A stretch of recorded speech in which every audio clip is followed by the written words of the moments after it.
കോട്ടയം ഗാന്ധിനഗർ സർക്കാർ നഴ്സിംഗ് കോളേജിലെ റാഗിംഗ് കേസിൽ പ്രതികളായ 5 വിദ്യാർത്ഥികൾക്കെതിരെ നടപടി. പ്രതികളുടെ തുടർ പഠനം തടയാൻ കേരള നഴ്സിംഗ് കൗൺസിൽ തീരുമാനം.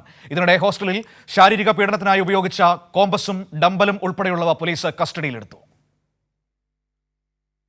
റാഗിംഗ് പ്രതികളായ വിദ്യാർത്ഥികളായ സാമുവൽ, ജീവ, റിജിൽജിത്ത്, രാഹുൽ രാജു, വിവേക് എന്നിവർക്കെതിരെയാണ് കേരള നഴ്സിംഗ് കൗൺസിൽ നടപടി. പ്രതികളുടെ തുടർ പഠനം വിലക്കും.